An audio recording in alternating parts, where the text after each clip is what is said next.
Yo, what is good, Knicks Nation? Welcome back to Knicks Media. This is another live stream following the two preseason games that the New York Knicks have done so far this season. They are now 1-1, and our next two and final games of the preseason will be at home at Madison Square Garden, going up against the Cleveland Cavaliers in back-to-back games.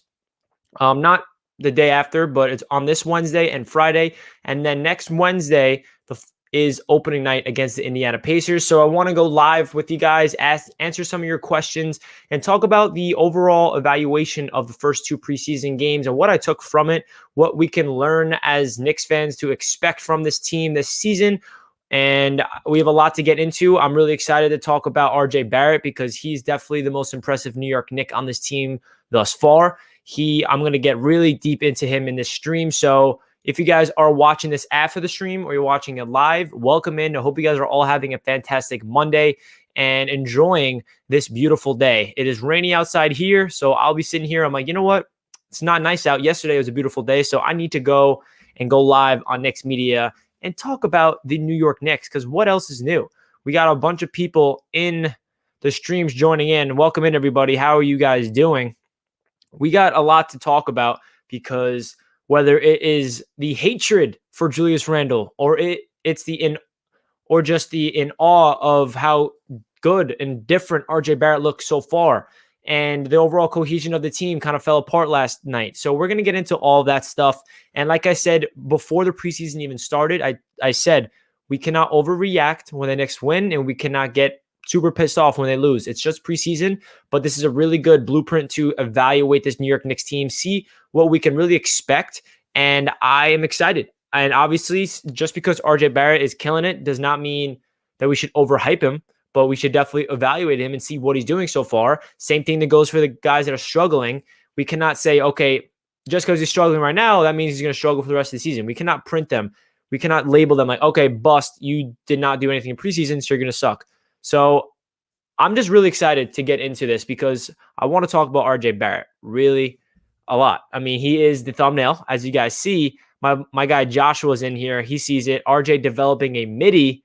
Facts, bro. RJ Barrett has he missed a mid-range shot? I don't think so. In the first two preseason games, I don't remember him missing a mid-range shot. And a lot of people are saying RJ needs to hit the three-pointers consistently, and he needs to hit his shots from the free throw line. Well, he's doing one of the two so far. Last night, he finished 4 of 5 from the free throw line, and that's impressive because RJ Barrett is going to be going to the rim a lot. So if he can knock those down, that's a huge sign. And as Joshua says here, RJ Barrett is developing a nice mid-range jumper. I mean, he had this beautiful step back on Derrick Rose. He made Derrick Rose stumble out of his shoes. It was kind of like an ankle breaker. And it was just so awesome to see RJ with that confidence. The number one thing that stands out to me about RJ Barrett, I'm going to change the thing. Hold on. I guess it didn't save. RJ Barrett. I'm going to change the banner real quick. RJ Barrett has been impressive so far. Do you guys agree? RJ Barrett has been impressive so far. So what's most impressive to me about RJ Barrett so far is his overall presence on the court. He just looks like a guy that wants the ball in his hands. He wants to be in the bright lights. He wants to be the number one option on the team. Unfortunately, he's not the number one option as of yet because Julius Randle thinks he's the god of the world. But we'll get into that later on the stream, trust me. But RJ Barrett, to me, even when the ball's not in his hands, is just seeing his overall energy on defense and offense. He just has the poise and the confidence. And it just really stands out to me because he's, again, 20 years old. He's only in his second season in the NBA, so he is way beyond mature for his age, which is awesome. We need somebody in the draft to develop into a star, and I think RJ Barrett is the guy to do that. We've been asking for our first-round draft picks to develop into something big for a long time. We were hoping Frank can be something. We were hoping Knox can do something. And it goes on. Porzingis, we had a little taste of it. We're like, wow, Porzingis, remember when he was going off? And then he tore his ACL. We traded him off. You guys know that story. So it's been a long time since the New York Knicks have drafted a player in the first round and they develop properly. And that is the guy to lead us and to be like a really big part of the future. And I think RJ Barrett is that guy that could do that. And he's not going to hit his potential this year. That's the scary part. He's going to look good this year. I think he's going to prove a lot of people wrong. I think he has a chip on his shoulder because he was not on the all-rookie team. But RJ Barrett's going to ball out this year. I think he's going to average 20 plus points per game. I said this before preseason, so don't think I'm overhyping him because of preseason. I'm not. If you look at my player profile video on RJ Barrett, I already broke him down, and I just feel like his demeanor is going to take him a long way in this league. And what I mean by that is his sheer attitude, his work ethic, his mentality, not even his physical talent, just his mind and his presence and energy. That's what stands out to me the most. That's like when I say mind and energy and all this stuff, you know who lacks that? Kevin Knox, Dennis Smith Jr., all the other former first-round picks we have on the Knicks don't have that dog mentality that RJ has. He like wants to put the team on his back. And that's why I'm excited for RJ Barrett. So I see that we got a lot of people in the stream right now. Welcome in, everybody. Hope you guys are all enjoying talking about some nice RJ Barrett content because he looks good. So I see that. If you guys can smash that like button for me, I would appreciate that so we can get as many Knicks fans in the stream as possible.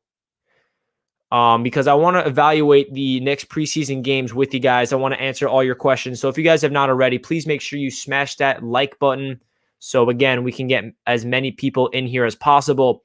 I think all the Knicks fans can agree on the same thing, that we want Julius Randle far away from this team. I mean, he is just so infuriating to watch. And man, I just can't take watching him play basketball for the Knicks. And we're going to have a long season of it. And hopefully he can get traded by the deadline, but who knows what team would even want Julius Randle. And I feel like Thibodeau is going to use him a lot, which worries me. And it just feels like Julius Randle thinks he's the number one guy on this team. He's like, okay, this is my team. I need to put the team on my back. No, bro, it's not your team. This is RJ Barrett's team right now. Like, let RJ do his thing. I tweeted this out last night, all capitals, because I was really pissed off watching the game. Run the offense through RJ Barrett, not Julius Randle. Why is that so hard? When you run the offense through Julius Randle, it's just back-to-back turnovers, or maybe it's a really insane post-up bucket that he gets once in a while. And that's what gives him confidence to keep putting up even more stupid jump shots that just drives us crazy. He's going to turn the ball over. He thinks he's a point forward. I always say this in my videos because it's so true, and all Knicks fans can relate to it because it's so infuriating to watch. Like, Julius, just stop thinking this is your team. I mean, Julius Randle, again, is not a scrub. He's not a terrible player. He has a lot of talent in the NBA, but the way he feels like his fit on the system is to be the guy, the number one option, just drives me crazy because he has no future on this team. And yeah, I'm already going on a tangent about Julius Randle because it's really upsetting to watch. But moving on from RJ Barrett and Julius Randle, let's talk about the overall evaluation of the Knicks in the first two games. I'm getting a phone call. My apologies. Hold on. Let me just change the banner real quick. Evaluating the Knicks' first two preseason games. So obviously Friday night, we come out with a W, and all Knicks fans are riding high. We're like, let's go. We got our first victory of the season. Tom Thibodeau had high-flying defense. This team looks different. Everything's awesome. And then last night happens, the first half, you're like, oh, all right, the Knicks are back to reality. And I think what it really came down to is the Detroit Pistons adjusted to the Knicks, and they ran a 2-3 zone and forced us to shoot. And we have no shooters. That starting lineup is not a bunch of shooters. Our only shooter is Alec Burks. The rest of the guys, Elfrid Payton, no jump shot. RJ Barrett, I think he can shoot, but as you guys know, he's struggling from three-point right now. Julius Randle, no. Nerlens Noel, no. So Alec Burks is the only guy that can shoot the threes. So all these teams, especially the good teams, because again, we won against the Detroit Pistons, who is not a good basketball team. The Knicks are not a good basketball team either. We have to put that in perspective. But what the Detroit Pistons did under Dwayne Casey to adjust to us and be like, okay, they cannot shoot. Let's run a zone. And it was just so easy for the Detroit Pistons to lock us up. That's what it felt like. It was just so infuriating to watch. There's no continuity. Dennis Smith Jr. was the first point guard off the bench, and he had a really bad game. I mean, he really looked bad. He was holding onto the ball, felt like for 18 seconds at a time. He had a really bad backcourt violation that shows that he does not have the presence or the IQ of on the court. And the bench, Mitchell Robinson is definitely not having the best preseason. He like 5 fouls in 12 minutes, but he did not foul out, which is a good sign. But I'm not worried about Mitch. I know there's a lot of people on Knicks Twitter worried about Mitch. Like, should we trade him? Maybe he's not everything we thought he could be. Mitchell Robinson is a guy that needs a point guard, needs somebody to create the buckets for him. If no one's doing that, then he's not going to be doing good. You need somebody to lob it up to him. You need someone to feed him down low because he's going to get those blocks. He's going to get steals, and he's going to get the boards. But obviously the big problem with Mitchell Robinson is, can he stay out of foul trouble? I think that's the only thing we have to worry about with Mitchell Robinson. So I haven't really looked at the chat as of yet. You guys want to ask me any questions, please feel free to do so. Yeah, please feel free to ask me any questions. We got 50 people in the stream right now with 16 likes. If you guys can please, for me, smash that like button if you're enjoying today's stream. Following the next 2 games of preseason, we're 1-1. If you guys are enjoying it, make sure you thumbs the video up. So yeah, what I really took away from these 2 preseason games the most is I know what to expect from this Knicks team. I'm expecting a team that is not going to win a lot of games, but will be fun to watch, and at times will be hard to watch. We cannot go into the season expecting anything crazy because, again, we have to realize what the truth is. We do not have a good roster. We do not have depth at certain positions. We don't have a true point guard. We have Julius Randle on the team. So this is not a team that's built to win now. It's a team to try to build a foundation with the coaching staff and build, start a culture.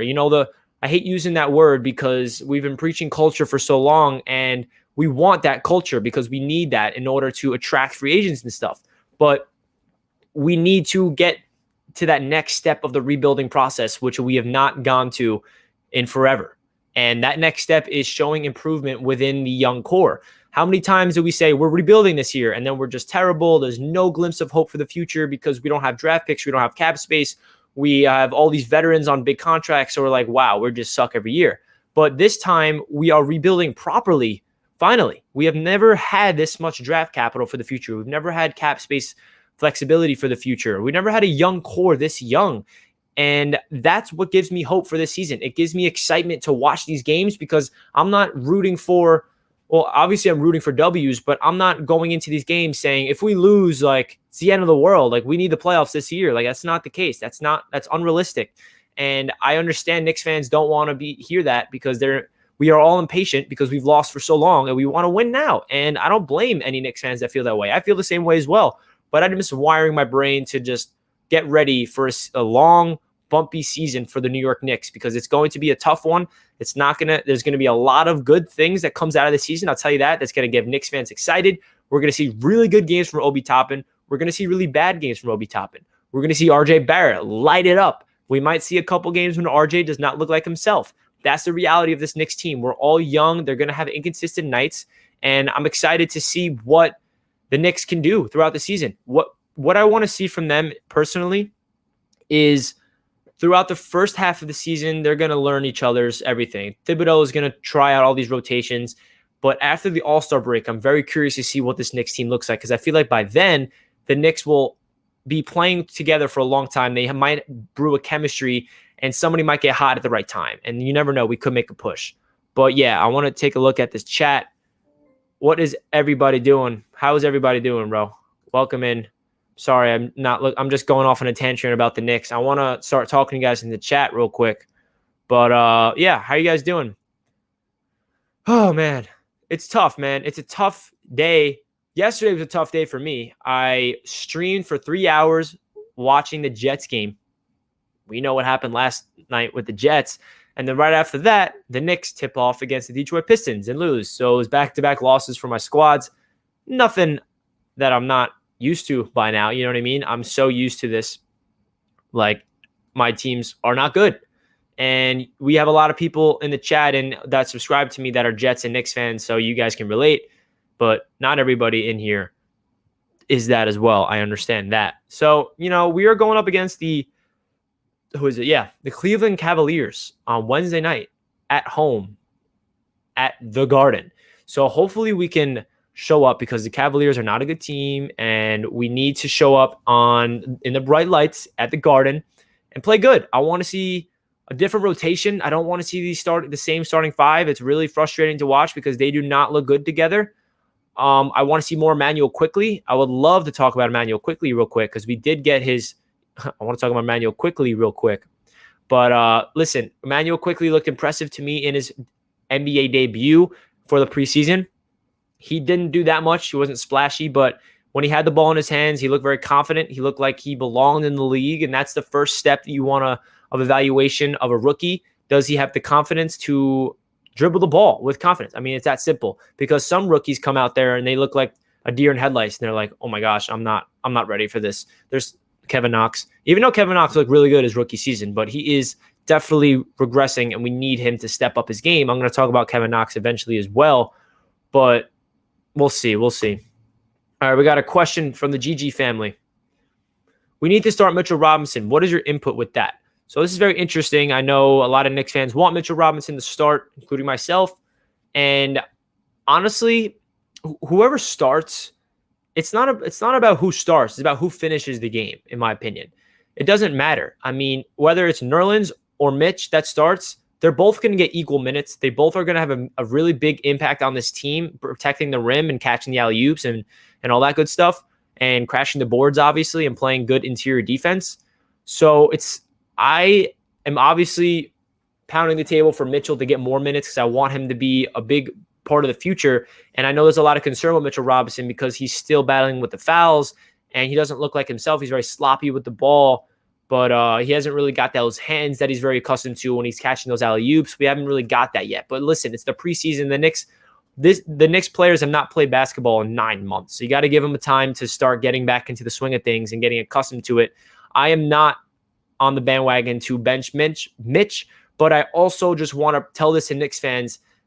It's not a big deal if Mitchell comes off the bench. It's okay. I honestly feel like Mitchell suits better with the bench. With the lineups that it is right now, with the starting five and then the first unit off the bench, I like Mitchell Robinson playing with those players like Obi Toppin, Kevin Knox, Frank Nilikina, Emmanuel Quickly, Dennis Smith Jr. Those guys, I feel like he will fit better with. The one thing I will say is I need RJ Barrett on the court with Mitchell Robinson because RJ is the guy that loves feeding him. One thing I will say, another thing about RJ Barrett is Tom Thibodeau played him the entire game. He had like 38 minutes or something like that. And I know when we first hired Tom Thibodeau, everybody was saying like, oh man, get ready for RJ Barrett to play every minute because Thibodeau is known to run his stars dry. He did it with D Rose. He did it with Jimmy Butler. And he did it with all the stars, Karl Anthony Towns. And I feel like RJ Barrett is ready for it. I think I'm so down for RJ Barrett to play those minutes because if there is a player on the Knicks to be on the court with the bench and the starters at the same time, it's RJ Barrett. And what I mean by that is RJ starts the game and then he empties the bench, but RJ stays in and then he runs with the second unit because I feel like he has chemistry with the second unit. But I got off topic. I was really talking about Mitchell Robinson. I do like Mitch off the bench with that package. I think he plays the best with Kevin Knox because those two have been drafted together. They have the best chemistry. And I just feel like him and Obi Toppin will be better together rather than Julius Randle and Mitchell Robinson. So it's going to be interesting to see. I'm not really too worried about who starts. It's going to be interesting to see who finishes the game because just because you start doesn't mean you're going to finish in the fourth quarter. So we'll see. If you guys want me to go on a tangent about Julius Randle, I could, but I kind of don't want to. I like Frank, RJ, Obi, Knox, and Noel as starting five. That's interesting. I want this to be the starting five, but instead of Nerlens, Mitch. That's my dream starting five. I just don't feel like they need to start Mitch. I like what I've seen from Nerlens Noel so far. And again, guys, just because Nerlens Noel is starting over Mitchell Robinson does not mean Mitch is just not getting any minutes. They're going to be playing the same amount of minutes. They're both going to have a lot to do with the Knicks' success this year. So we shouldn't really read too much into who starts, who's on the bench, because that's just my take. I don't think that it really matters. It's just a matter of who plays well, who plays better together. Does Nerlens play better with Julius, and does Mitch play better with Obi, or vice versa? Because whatever the case may be, you need to mix and match, and that's what the whole preseason is about, is experimentation, and that's what this coaching staff is trying to evaluate. So I see we got a lot of new people in the stream. Welcome in, everybody. If you guys can smash that like button, if you guys are enjoying the Knicks Media stream brought to you by me, Richie, please hit that thumbs up button so we get as many Knicks fans in here to talk basketball as possible, because I love hearing your guys' questions. Send me in any questions you guys might have. Would appreciate it.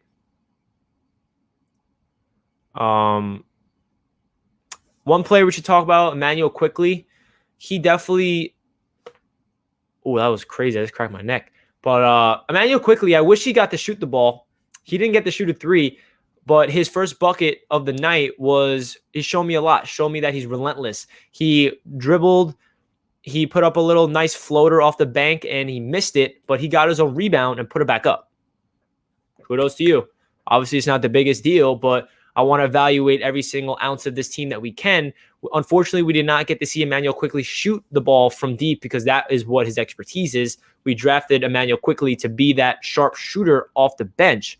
And it was interesting. He came in as the point guard. I know there's a lot of people saying Emmanuel Quickly's not a point guard. He's not a point guard. Well, last night when he was on the floor, he was running the one. So I don't expect him to run the one the entire time. I think he's going to be a combo guard. I think he's going to be called in, and maybe he'll come in at the two, and they'll call off-ball plays for him where he can try to run his way open, run off screens, and get open for three and stuff, because I feel like that's what his game is more about, is because he's really good off the ball. And I want to see him run the two more than the one just so we can get open and hit those threes, man. Another aspect to this team that we have not seen yet is Austin Rivers. Obviously, the point guard position is the biggest weakness of the squad, and Elfrid Payton not cutting it. Dennis Smith Jr. struggled. Frank Nilikina is still struggling. Doesn't really have his confidence on offense, but his defense is enough for me. He deserves all the minutes just because of his defense. But I'm curious to see what Austin Rivers is going to bring to this Knicks starting lineup, or even just lineup in general, because his dynamic is different. He can hit the step back J. He can stretch the floor. He can drive to the rim. He can finish through contact. He's not the best facilitator, but he can definitely pass. He has good playmaking. But I'm interested to see what Austin Rivers can do if he is the starting point guard, because what I've seen from Elfrid Payton so far, and somebody compared Elfrid Payton to a player, and it makes so much sense to me now. He is another version of a Rajon Rondo. He's definitely not as good as Rondo, not even close, but his play style is very similar. Can't shoot the three. He's more of an inside scorer. He can hit contested layups. He can hit the floaters. Sometimes hit mid-range, but it's more about going to the rim. He's a good playmaker. He's a good rebounder, and he's good at defense. He can get a lot of steals. That's basically Rondo's game. But Payton just drives me crazy, because when it comes to the fourth quarter, he for some reason just falls in love with Julius Randle and wants to run pick and roll while RJ Barrett's wide open in the corner. And you're like, yo, RJ's like your best player on the team, and he's open in the corner. You should pass him the ball, right? Like, let's go. Run the offense through RJ Barrett. I'm about to get all heated again. Last night was driving me crazy. I guess this is the time I can rant about Julius Randle, because this guy drives me crazy, guys. This guy drives me crazy. I'm watching this guy, and Julius Randle is just taking the ball up, dribbling, about to size someone up, thinking that he has all the handles in the world, spin moves. You see RJ wide open in the corner, and he puts up a fadeaway, a contested fadeaway, thinking he's Melo on the Knicks, and bricks it. And you're just like, what's the coach is telling him to do this, or is this just what he wants to do? Like, he's going to ice out RJ, and I don't understand all the ISO post-up calls for Julius Randle. They need to do that with RJ. If you're going to call an isolation, give it to RJ Barrett, set a screen, let him drive to his left. If the bucket's not there, he'll pass it. He's a very good facilitator. Give RJ Barrett the keys to the kingdom and let him run the franchise. I don't know why they're not letting RJ do that, but he did shoot the ball the most last night, so it's not like he's not getting the looks. He just played a lot of minutes, and RJ Barrett definitely was very efficient. That's what stood out to me. He shot 10 of 17 from the field, and 4 of those misses came from beyond the arc. So technically, if you take away the three-point line, he was trying to do the math in my head. What was he, like 9 for 13 or something like that from the 2-point range? He is good at driving to the rim, money from mid-range, and he is a nice post-up game. RJ Barrett is just really fun to watch. I can just talk about RJ Barrett for a long, long time. But, there's not – let's talk about Kevin Knox. Why don't we talk about Kevin Knox, right? Because he is a guy on this team that is in his 3rd season, and if he doesn't show vastly improvements this year, then he is definitely going to be shipped away or just not re-signed when he's a free agent. Obviously, all Knicks fans want to see Knox succeed, and we're rooting for him, but he definitely needs to get it together. He had 2 air balls last night, which is not what you want to see, because the one thing about Knox that we're all hopeful for is that he's a good shooter. at his size, he can stretch the floor and hit a contested jump shot, hit a three-pointer. Last night, I think what it comes down to with Knox is his shot selection and people creating around him. Kevin Knox needs to be able to hit the open shots. And when he's open, he needs to make sure he hits them. And he has to stop taking bad shots. He needs to be in rhythm. I'm not giving up on Knox after 2 preseason games. Definitely not. I do want to see a full year of Knox. I'm not even going to call him out in the first 2 weeks unless he's really like putting up bricks. But Kevin Knox is an athlete. We saw that putback dunk last night. He can drive to the rim, but his problem is he just has a little soft energy to him that you don't want to see. He kind of doesn't have the confidence or the mobility, but he does have the size. He could drive. He could do it. He did get bigger. I think his main focus should be that jump shot and his shot selection. If he can start knocking it down. I mean, Friday night, when the Knicks won, he had a really nice jump shot that looked like that was telling me, like, yo, Knox, do that consistently. He got the ball to the 3-point line, pump fake, one dribble, stepped up in the mid-range, shot a contested mid-range jump shot, which is a long 2, drilled it. That is what Kevin Knox needs to start doing consistently. Obviously, I'm just talking about one bucket, but if Knox can develop that into his arsenal and do that at a consistent basis, that looked like a Kevin Durant, Carmelo Anthony type of jump shot. That's what Kevin Knox needs to do if he wants to have a spot on this team. He's very young still. He needs to get his confidence and he needs to get into rhythm. But again, if he can do that, then he is going to unlock it. I do think that Kevin Knox has the potential to put it all together. I think he has the physical tools, the physical ability to be great. Well, maybe not great, but he has the physicality and the everything to be good in the NBA. He needs to get the mind right. That's what he's lacking. If the coaching staff can dig deep into that brain of Kevin Knox and unlock his true potential, that will be a great thing. That will be a great thing. I'm down to talk about some Frank Nilikina while we're at it. So I know that still there's a lot of Knicks fans that are divided. Some people are like, yo, Frank's a bust. Get him off the squad. Other people are like, yo, Frank's not a bust. What are you saying? Listen, when I say Frank looks impressive to me in my videos, I say because out of his defense. His defense is so good where that makes him that much more valuable on the team. He is a way above average defender, and that is very valuable in today's NBA. Just because we cannot evaluate Frank Nilikina with his offense. Obviously, we need to see Frank take the next step offensively. We need to see him become more of a playmaker. We need to see him hit his shots, but that's not what his role is on the squad. His role is to come off the bench and provide really good, tenacious defense on the perimeter. And that's a really important thing to this Knicks team that he brings. And for all the Frank haters out there, like, you got to at least admit that he's really good at defense, because it's not like if Frank was not good at defense, then you guys have a complete case. Frank is not good, but his defense makes up for his offense, in my opinion. No matter how bad he is on offense, his defense is that good and has that much potential to be getting minutes. He deserves to be on the floor. I don't think Frank has potential to be a star. I don't think Frank will ever be an all-star in his life, but I'll tell you this, if Frank was drafted to a team like the San Antonio Spurs or the Golden State Warriors or a good team that has a culture and has a system in place, Frank would be killing it. I mean, Frank would be so comfortable, confident, locking people down. It's just that he got drafted to the Knicks 4 years ago.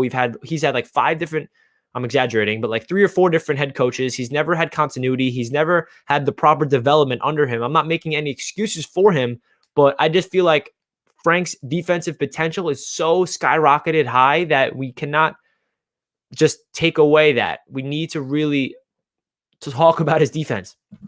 But I see that we got 86 people in the stream right now. Thank you guys so much for joining. If you guys are new, please make sure you smash that like button on your way in. Would appreciate that a ton. Let's talk about my next evaluation, which will be Obi Toppin. We have not brought up his name so far this stream. Obi Toppin definitely looked outmatched last night. He had his worst performance of his very brief NBA career. He definitely impressed us his first game of the preseason on Friday night, and then he kind of took a step backwards, which is expected. I mean, you can't just not expect a rookie to have an up and down season. It's going to happen. But what I did like to see from Obi is he shot the three ball a lot. I know he didn't hit him. He was like 1 for 5 from 3-point land, but shoot the ball from three. Don't stop shooting, especially in the preseason. If you can stretch the floor, if you can start making consistent 3-point jump shots for the future, that is a huge sign. Obi Toppin, he's going to have his bumps in the road his rookie season. I'm not reading too much into his good play. I'm not reading too much into his bad play. It's just a preseason. This is time to get his feet wet. He's not going to dominate every single game. I think he's going to have some games where he looks really bad and he's not going to hit any jump shots and he's going to get in his head. But he needs those games to learn from it. Because if you don't have those games, then you're just living on a high. You need to get knocked down to the floor to get back to reality, to focus on what you need to improve. So I don't think that Obi's game last night is too much to be worried about at all. I saw some people already writing him off as a bust. I'm like, how can you possibly write someone off as a bust after 2 preseason games? Give the guy a rookie season, man. But it's all good. Obi Toppin, I'm excited to see what he can do. I think he's going to come off the bench. Unfortunately, he's never going to start unless Julius gets traded. He's not going anywhere. Who do you guys want me to talk about? Any other players you guys want me to start evaluating? I talked about a lot. I talked about Frank, RJ, Julius. I've talked about Mitch. But let me know. Who do you guys want me to give my thoughts on? Let me know in the chat. How do I feel about Miles Powell? Unfortunately, I cannot give you a Knicks version of a Miles Powell evaluation just because we have not seen him get any minutes. But my brief little evaluation on Powell is I don't know how he went undrafted, first of all, and I think the Knicks got a steal. I expected him to go in the second round. But, I think he's a guy that can bring immediate shooting off the bench and hit those step-back jumpers. He kind of reminds me of a J.R. Smith. He does. He has that demeanor to him like that. He has the step-back J to J.R., and maybe I'm excited to see what he can do. Dennis Smith Jr. Yeah, so this is interesting. Dennis Smith Jr. looked really bad last night, probably his worst game. Like, that's the game where you get worried. That's a game from Dennis. You're like, okay, Dennis, that's something you cannot do in your 4th season in the NBA. He doesn't look like he has the vision to pass the ball. He doesn't have the IQ. He doesn't have the presence on the court. There's a time where he dribbled the ball for like 18 seconds. Like, yo, you're a point guard. Get rid of the ball.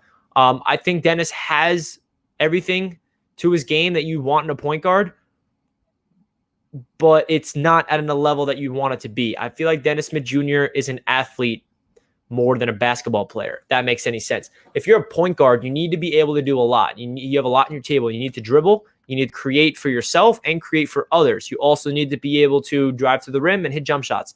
Can he do all of those? He has potential to. He's done it on the Mavericks. For some reason, he's not doing it here. I like what I see from his jump shot. His form looks different. He doesn't have that hitch anymore, but his ball handling last night was really worrisome. I was like, Dennis, what is that? So that's really my evaluation on Dennis Smith Jr. I hope he can break out of this funk. It's just the preseason, so I don't want to read too much into it. He needs to get rid of that throughout the preseason, but again, I'm not worried. He does pick up the ball too much. He picked up his dribble too much. Oh, man. Yeah, the Pistons really got us with that zone defense. Yeah, so I talked about this right in the beginning of my stream. That zone defense that Dwayne Casey's Pistons came out with was a really good adjustment because they realized this New York Knicks team does not have shooting. And what do you do when you don't have good shooting? You run a zone. You force them to shoot the ball, and we cannot shoot. Listen, guys, our starting lineup does not have any shooters besides one player. Alec Burks is the only consistent three-point shooter on the starting lineup. Elfrid Payton, bricks from 3. RJ Barrett, we know he's struggling from 3, but I still think he has the potential to start hitting threes eventually, but he's not known as a sharpshooter. Nerlens Noel, nope. Julius Randle, no. Alec Burks is the only guy that can stretch the floor. That's not a good thing, especially in 2020's NBA game. The game has evolved to shoot the ball. If you cannot shoot the ball from 3, you're going to struggle. So get used to a long season of the Knicks not be able to hit threes, getting locked down on offense, because it's going to happen a lot, especially when we go up against really good teams, because good coaches adapt and put out really good defensive systems, and I'm getting a little worried.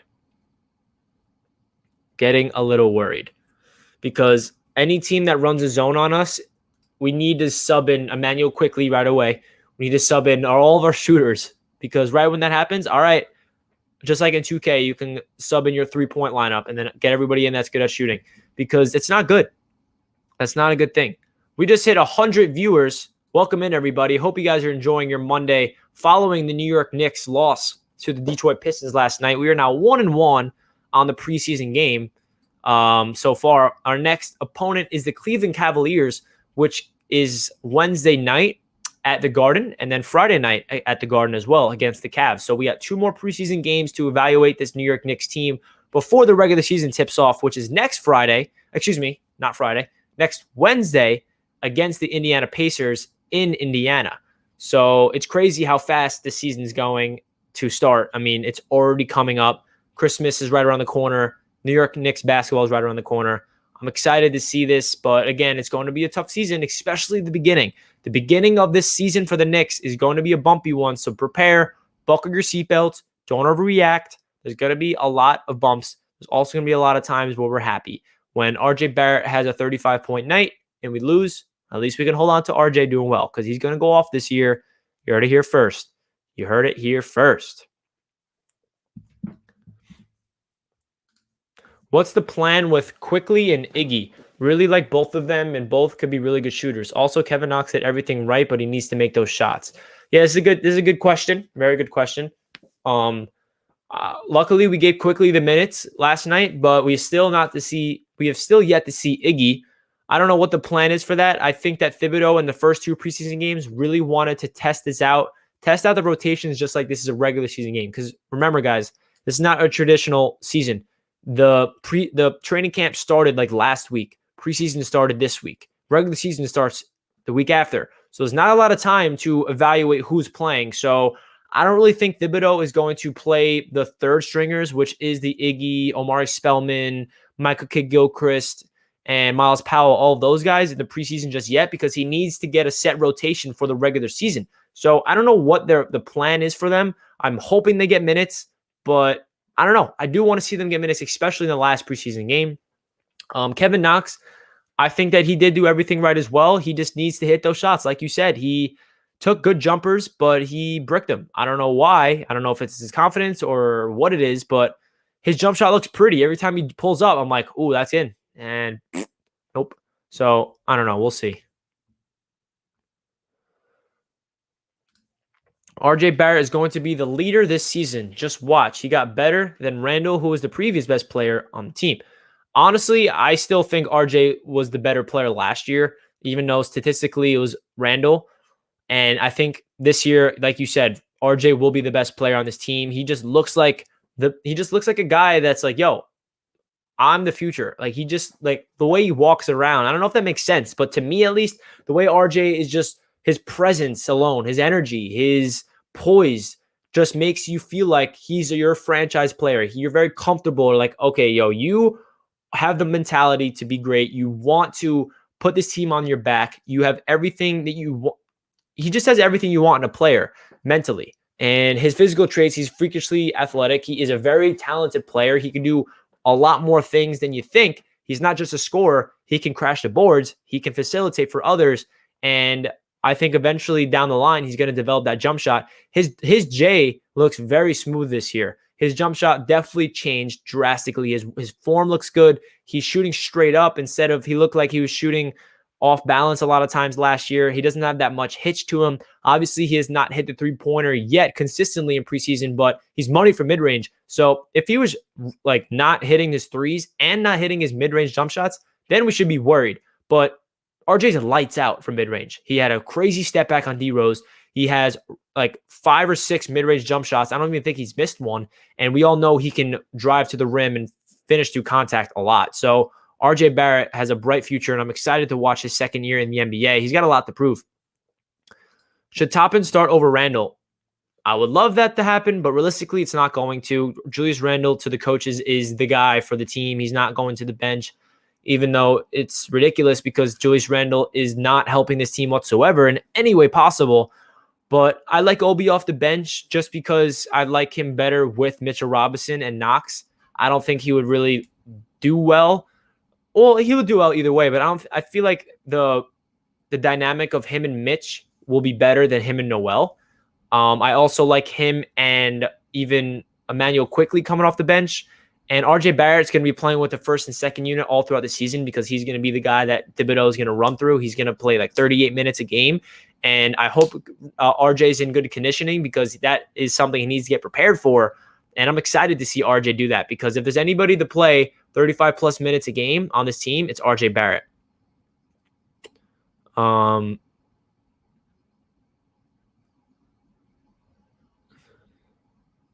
Trying to like look at the chat real quick. RJ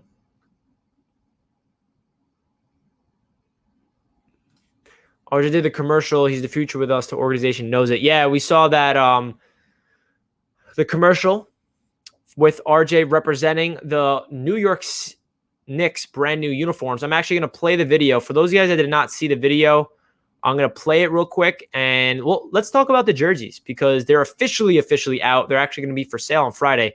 So here is the New York Knicks City Edition jerseys featuring RJ Barrett shooting at like 2:30 a.m. in the Garden.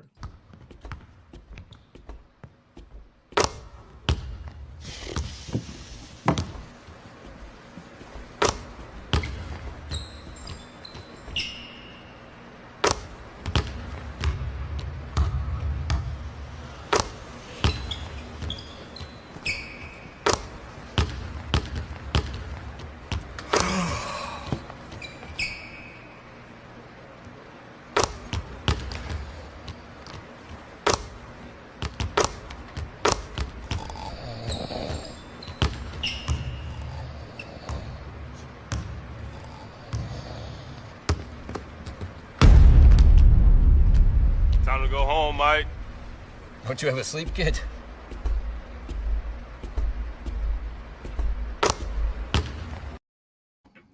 So, yeah, that was the City Edition jerseys. I'm sure you guys saw the video by now and you saw the jerseys.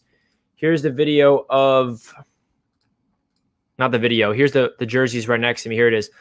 I guess we could talk about the evaluation of the jerseys real quick. I think a lot of Knicks fans are overreacting to them.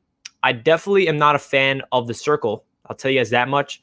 But other than that, the NYC logo is fresh. The siding is fresh. First of all, they look really clean on RJ.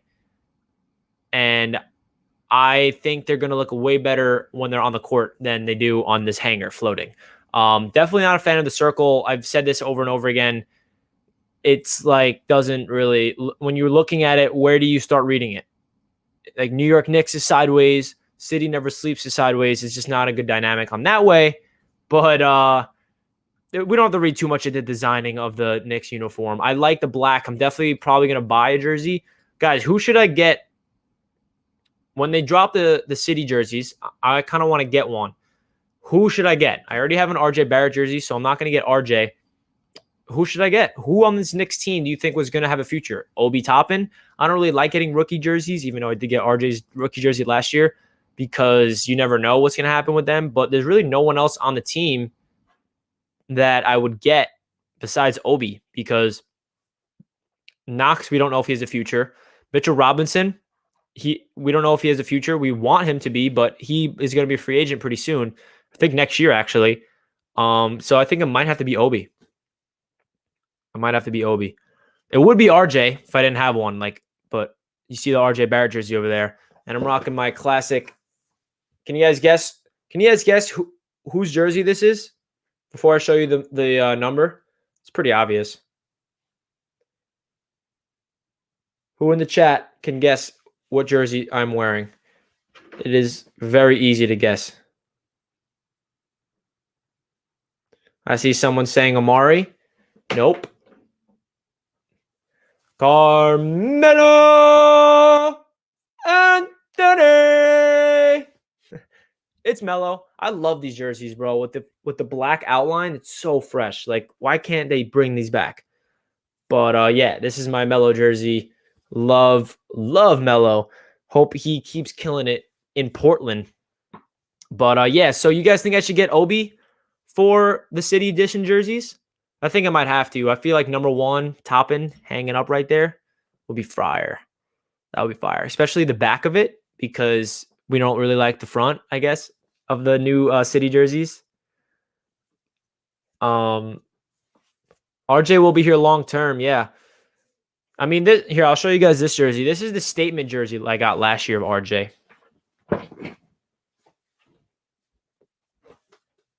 I like this jersey. Were you guys a fan of these jerseys last year? The statement with the white font? Like, this is fresh. I don't really think I should get 2 RJ jerseys, right? Because I already have one. But this is a nice jersey. To be honest, it's very... I like the New York and white. It's very different. But yeah, so that's my RJ jersey. So you guys think it should be... You guys think I should get Obi? Because there's really no one else I could get. That's going to... Because trust me, guys. For those of you guys that know I'm a Jets fan, I have a stitched Jamal Adams jersey. I have a stitched Sam Darnold jersey. Yeah. Doesn't look like Darnold will be here. And we all know Jamal's out of here. So I don't want to make that mistake again with the Knicks. So I guess it has to be Obi Toppin because he's going to be on the Knicks for at least 3 or 4 years. So yeah, it's going to be Obi, man. It's going to be Obi. I'll be buying that Friday for sure. Faux show. But yo, anybody have any questions, send them in my way. I love to answer any questions. And if you guys are enjoying my little Knicks Q&A live stream, make sure you smash that like button. We're at 45 thumbs up. Let's see if we can get that up to 60 likes. Can you guys get that up to 60 likes? Let's see it. Get a Porzingis jersey. Already have one. I have a Porzingis jersey, of course. Sitting in my closet, rotting away. Like, that's what I'm saying, man. The amount of times I've bought jerseys and they're gone. It's like what's going on? That's why I don't want to do it again. I think RJ's legit. Facts. Yeah, I mean, trust me, I'm right there with you. I'm not that confident. That's why I don't really want to get Obi because he's a rookie. We haven't seen anything yet. And I don't think he's going to get traded. But knowing the Knicks, you never know. But I guess I'll get an Obi jersey. Don't forget about Quickly. Next week, everyone will be praising Quickly. I'm down for everyone to praise Quickly. That means Quickly's doing nice. That means he's doing nice. Do you think Austin Rivers will start when he's healthy? I'm interested to see what dynamic Austin Rivers can bring to the New York Knicks because he definitely has an element to his game that is lacking from the point guard spot, which is a consistent shooter. I don't know if he's going to start, but he might. I don't know if he's going to start over Peyton.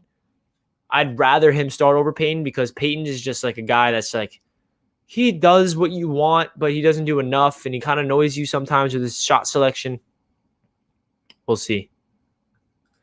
RJ's mid-range game is nice. I was surprised. Yeah, I mean, RJ is lights out for mid-range. I don't think he's missed a mid-range jumper so far. That's a really good sign.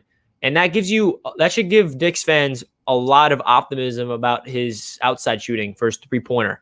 I feel like if he was struggling for mid-range, we should be concerned. But since he looks very confident and in rhythm at mid-range, it's only a matter of time where he starts getting cooking and he starts hitting those three-pointers consistently. But, yeah.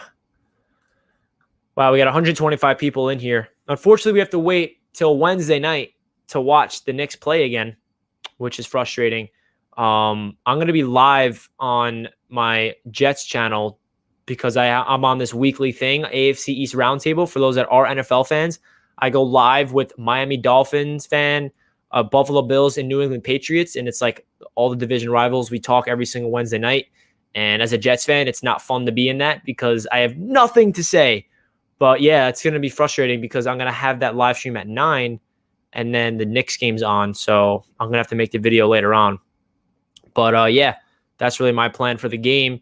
I'm going to go live during the games when the regular season starts. So make sure you stay tuned on this channel because I'm going to be bringing you guys my live play-by-play reaction, which will be fun. I do that for every Jets game, and I love it.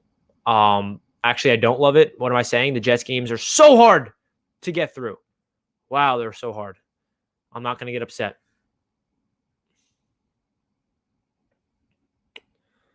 Yeah. So what are your guys' expectations for the Knicks Cavaliers? Do you guys think that I think we should definitely win.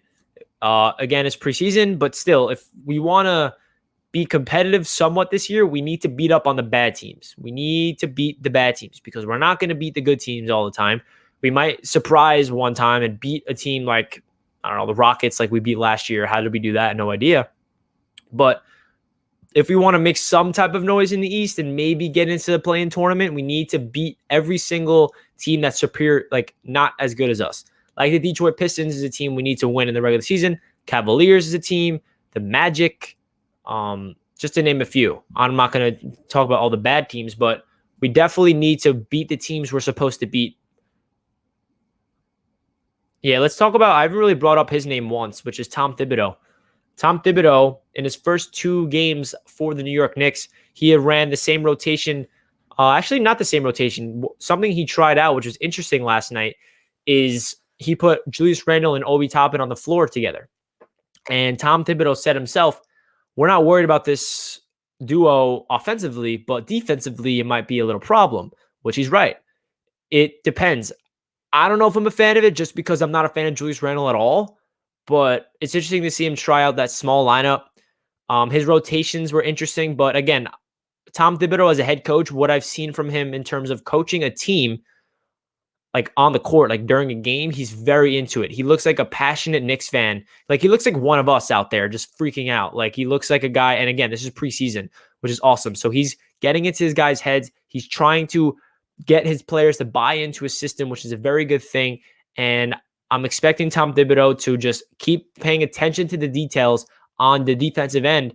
And I like what I see from him. I think we're going to be annoyed with some of his rotations and some of his starting lineups, but I like what I see from Tom Thibodeau. He calls timeouts at the right times. He yells at his players at the right time, opposite of what David Fizdale brought to the Knicks. When the Knicks were losing by 35 points, Fizdale will call a timeout and he'll rub their players on the head because it's like, it's okay, guys. Don't worry. We'll watch the film. We'll get better. Don't worry. And he's just like, it would baby the players. That's what it felt like. David Fizdale, his type of development would be babying everybody. Thibodeau is the complete polar opposite. He's not babying anybody. He's going to yell at you and he's going to hold you accountable. And that's what this Knicks team, they need accountability. And Thibodeau could be the guy that can scream his head off because then we have assistant coaches like Mike Woodson and Kenny Payne that can be that Fizdale type and be like, hey, okay, listen, let's go to the film room. Let's work on what you're not good at.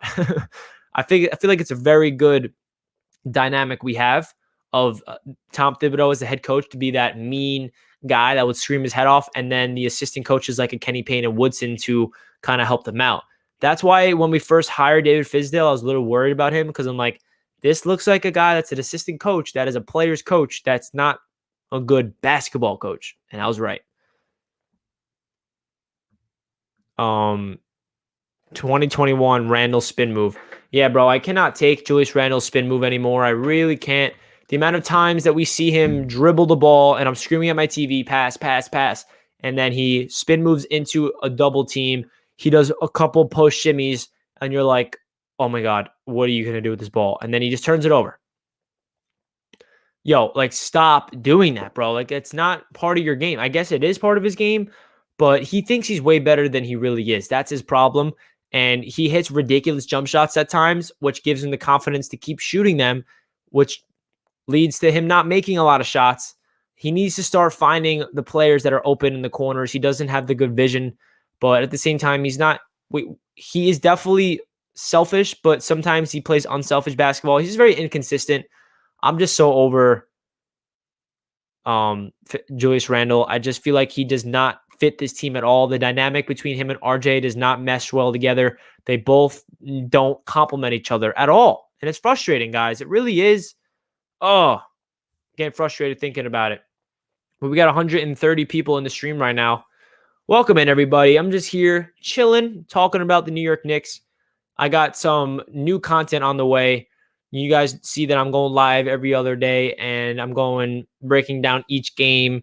I'm going to preview the regular season games. I got more player profile videos. I'm going to start making more NBA 2K videos.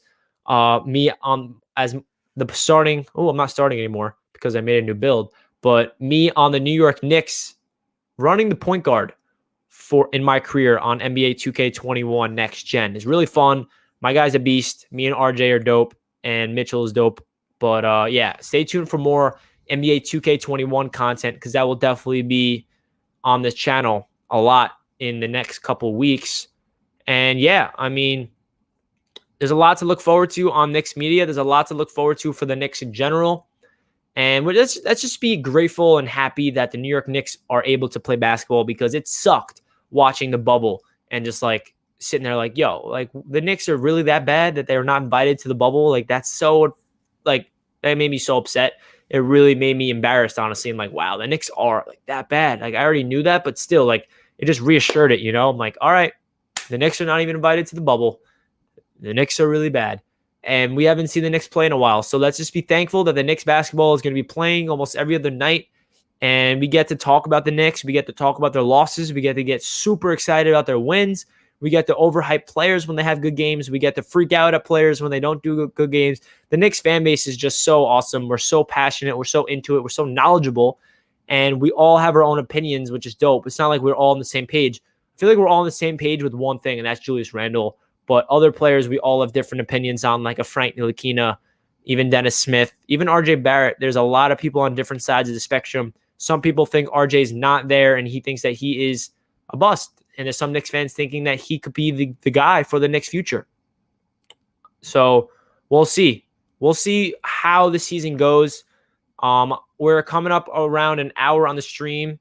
So if you guys want to send me in any last questions before I wrap things up, please send me in some questions, and I'll love to answer. I'm excited for Knicks to come back on Wednesday night. We got a couple days off, and tomorrow I'll probably make a player profile on Alec Burks because I have not done him yet. Alec Burks is a player I actually did not even bring up once in this live stream. I kind of want to talk about him real quick. Alec Burks definitely deserves to start so far, what I've seen in the preseason, in my opinion. He looks like a solid veteran that can shoot the ball consistently, and he takes really good shots. That's one thing that stood out to me. He's not like a guy that takes ridiculous jump shots and they don't go in. He looks like a guy that he takes the shots when they're there. He's poised. He looks like a veteran, and he's a young veteran. He's 28. Maybe he could be our next Marcus Morris in terms of signing a guy to a one-year deal. He has a really good season, and then we flip him at the deadline if we're not playing well. I'm down. I'm down to flip him for some nice draft capital at the deadline for sure. How far do you think RJ can go? I'm not going to put a ceiling on RJ. I'm going to let him tell us what he can do the most, but it is through the roof right now. The roof is wide open where there's no limit. His potential's through the roof. It's all up to RJ to be consistent. That's what we need. He needs to be these two words. He needs to be consistent and efficient.